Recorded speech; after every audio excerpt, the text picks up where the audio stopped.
ನಿಮ್ಮ ಬಿಸ್ನೆಸ್ ಯಾವುದೇ ಇರಲಿ ಅದನ್ನು ಪ್ರಚಾರ ಮಾಡಬೇಕಾದ್ರೆ ಸುಮನ್ ಟಿವಿಯಿಂದಲೇ ಸಾಧ್ಯ. ಕೂಡಲೇ ಸಂಪರ್ಕಿಸಿ.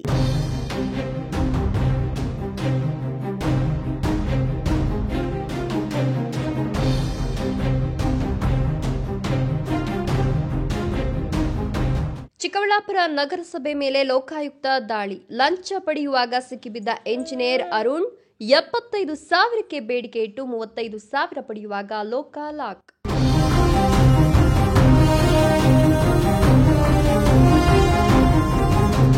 ಚಿಕ್ಕಬಳ್ಳಾಪುರ ನಗರಸಭೆಯ ಮೇಲೆ ಲೋಕಾಯುಕ್ತ ದಾಳಿಯಾಗಿದೆ. ಗುತ್ತಿಗೆದಾರನಿಗೆ ಬಿಲ್ ಮಾಡಲು ಲಂಚಕ್ಕೆ ಬೇಡಿಕೆ ಇಟ್ಟು ನಗರಸಭಾ ಎಂಜಿನಿಯರ್ ಲಂಚ ಸ್ವೀಕರಿಸುವಾಗ ಲೋಕಾಯುಕ್ತ ಅಧಿಕಾರಿಗಳಿಗೆ ಸಿಕ್ಕಿಬಿದ್ದಿದ್ದಾರೆ.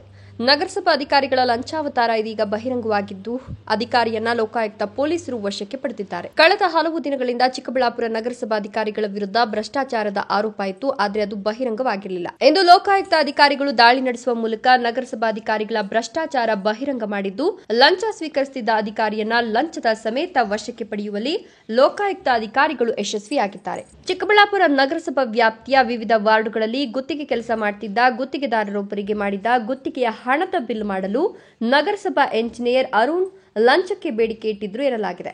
ಗುತ್ತಿಗೆದಾರನಿಗೆ 75,000 ನೀಡುವಂತೆ ಬೇಡಿಕೆ ಇಟ್ಟಿದ್ದು, ಹಣ ನೀಡದೆ ಬಿಲ್ ಮಾಡೋದಿಲ್ಲ ಅಂತ ಪದೇ ಪದೇ ಕಿರುಕುಳ ನೀಡುತ್ತಿದ್ರಂತೆ.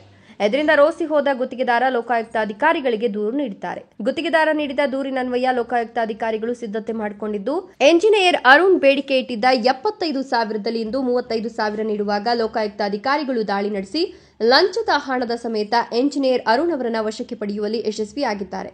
ಲೋಕಾಯುಕ್ತ ಅಧಿಕಾರಿಗಳ ವಿಚಾರಣೆ ಇನ್ನೂ ಮುಂದುವರೆದಿದ್ದು, ಹೆಚ್ಚಿನ ಮಾಹಿತಿ ಸಿಗಬೇಕಿದೆ. ಲೋಕಾಯುಕ್ತ ಅಧಿಕಾರಿಗಳ ದಾಳಿ ವೇಳೆ ಪೌರಾಯುಕ್ತ ಮನ್ಸೂರ್ ಅಲಿ ಅವರು ನಗರಸಭೆಯಿಂದ ಹೊರಹೋಗಿದ್ದಾರೆ ಎನ್ನುವ ಮಾಹಿತಿ ಕೂಡ ಲಭ್ಯವಾಗಿದೆ.